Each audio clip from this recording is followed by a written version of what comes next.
कांग्रेस के पूर्व महासचिव और सांसद तारिक अनवर ने कटिहार में मखाना बोर्ड की स्थापना को लेकर प्रधानमंत्री नरेंद्र मोदी और वित्त मंत्री को पत्र लिखा और कहा कि एक वक्त था जब कभी मिथिलांचल में मखाना की खेती ज्यादा हुआ करती थी, मगर आज की तारीख में मखाना की खेती कटिहार में ज्यादा होती है और कटिहार मखाना क्रॉप का हब बन गया है। देखिए, जूट पार्क हमारे जो आर्बिट्रेट जूट मिल था उसकी बहुत बड़ी जायदाद कहिए, प्रॉपर्टी कहिए, उसका ज़मीन कहिए, उसकी बहुत कोई कह रहा है कि 54 एकड़ ज़मीन है, कोई कह रहा है आपको एग्जैक्ट नहीं बात,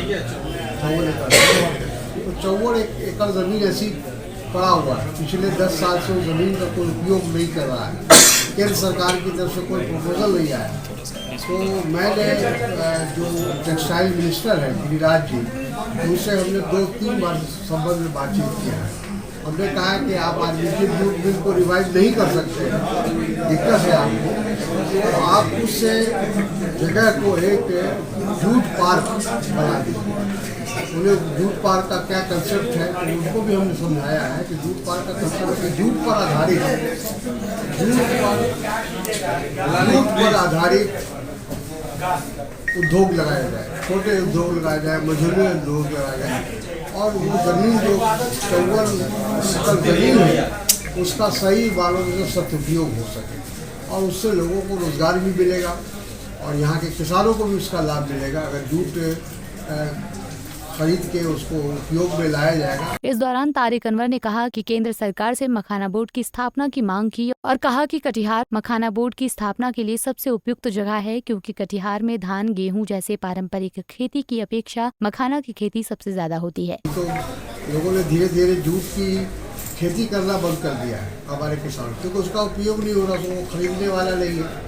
तो इसलिए हमारा ये कहना था कि जूट पार्क बनाया जाए और उसमें कई गाँव का सैकड़ों उसमें छोटे और मंझोले कारखाने जूट पर आधारित उसको लगाए जा सकते हैं, उस ज़मीन का सदुपयोग किया जा सकता है।